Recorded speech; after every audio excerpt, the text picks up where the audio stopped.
Assalamualaikum warahmatullahi wabarakatuh. Waalaikumsalam warahmatullahi wabarakatuh. Alhamdulillah, hampir maghrib ini saya dengan Pak Hermanto, anggota DPR Sumatera DPR RI ya. Ya. Alhamdulillah ketemu dengan beliau sekalian memberikan nasihat-nasihat dari beliau untuk kita bersama ini.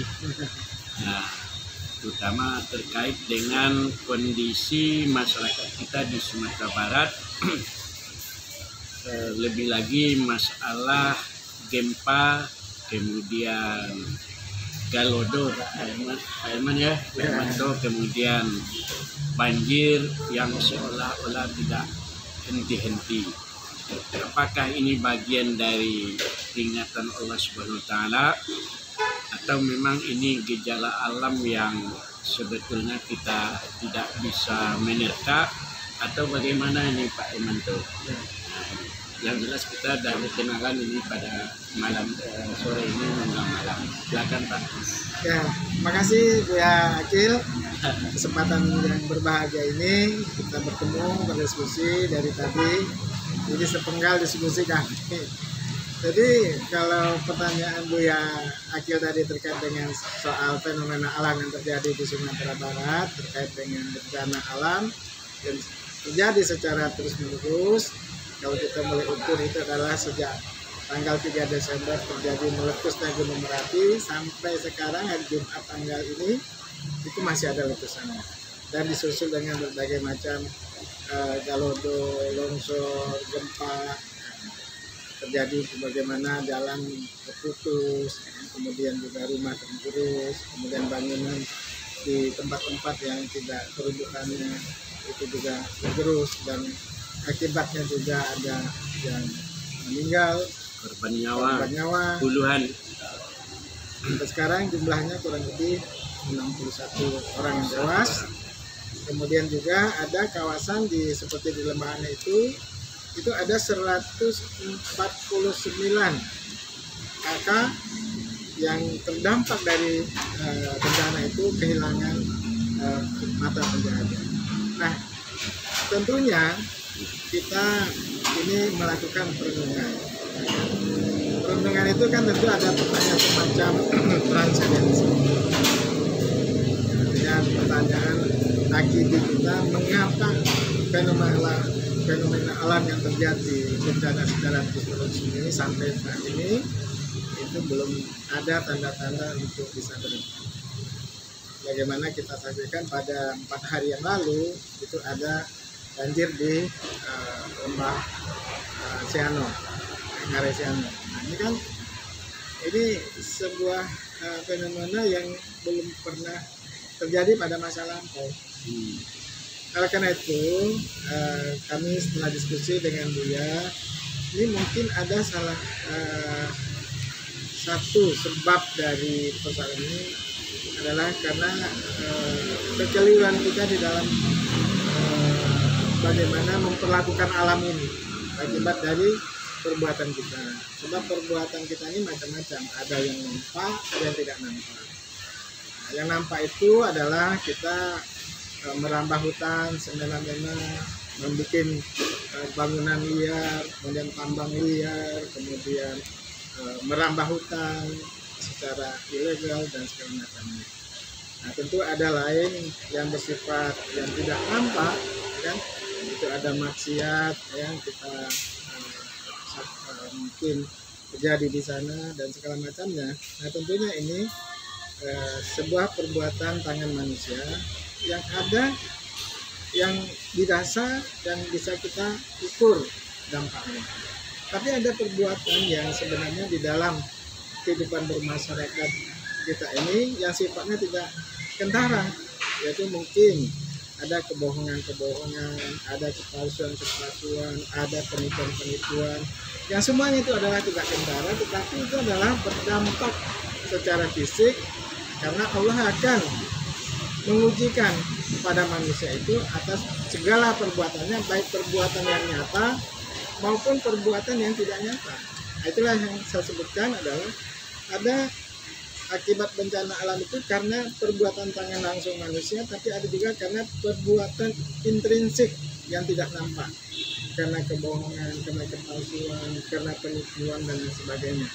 Itulah yang saya melakukan perenungan itu, sehingga saya berdiskusi dengan Buya Akil, apakah ada kondisinya seperti itu, Buya? Nah, itulah yang sejak tadi saya ingin ada jawaban dari Buya. Silakan, Buya. Barangkali seperti yang kita rasakan benar ini, masalah-masalah yang timbul perusakan alam itu sudah dari dulu sudah seperti itu, tapi tidak separah ini. Ya. Tapi yang beliau khawatirkan tadi masalah kekuatan atau kesalahan dari sistem, misalnya sistem pemilu kita atau gimana, Ya. atau memang karena manusia kita itu sudah banyak yang pembohong, kan gitu kayak, Ya. sehingga banyak yang hal-hal yang terjadi. Nah, pertanyaannya Pak Hermanto, bagaimana upaya kita apa-apa yang bisa kita lakukan?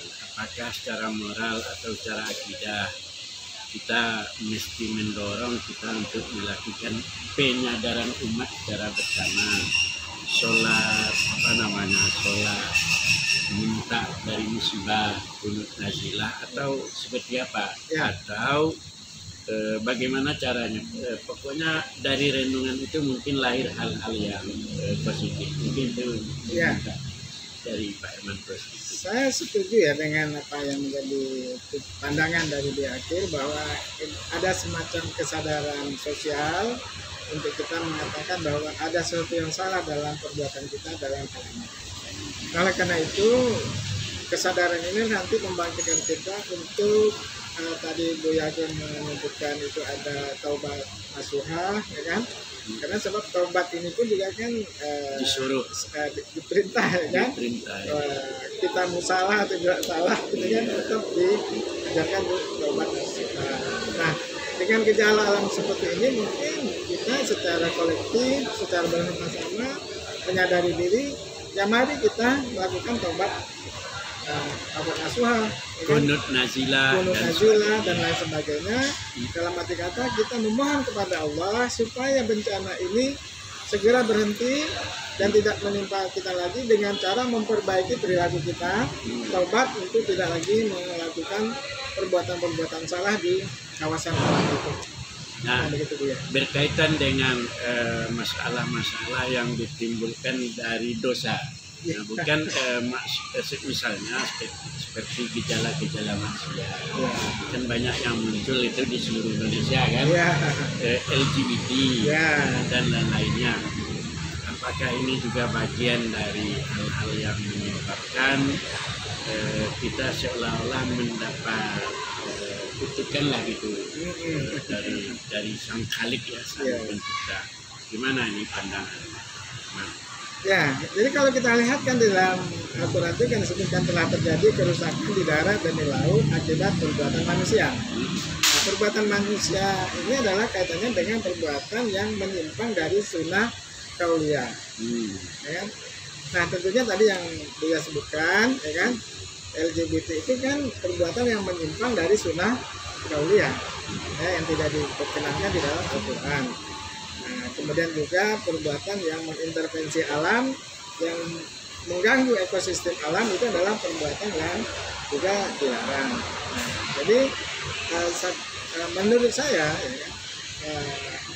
terkait dengan maksiat yang tadi itu, ya marilah kita menyadari bahwa itu adalah ada intervensi manusia yang berkaitan dengan akibat dari kerusakan alam ini. Sehingga diskusi kita tadi terkait dengan mari kita melakukan taubat nasuha secara bersama-sama sebagai bentuk kesadaran, itu menurut saya itu adalah merupakan amal yang baik, dan itu adalah dianjurkan oleh ulama.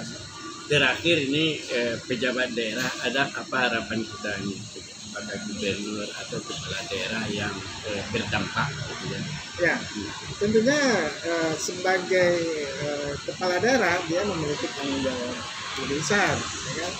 Untuk memberikan arahan, ya kan? Memberikan perhatian untuk perbaikan, terutama memperbaiki kerusakan fisik, Yang kedua itu adalah bagaimana menyadarkan manusia untuk kembali kepada jalan. Itu adalah diperankan oleh keluarga. Begitu ya. Barangkali itu Pak, waktu pun sudah hampir maghrib. Siap. Terima kasih banyak. Terima kasih banyak ya. Mudah-mudahan berpahala ini. Amin. Video ini juga berpahala. Bukan videonya yang berpahala, kita yang berpahala. Amin. Termasuk tim kamerawan kita ya. Pak Tony. Pak Tony ya.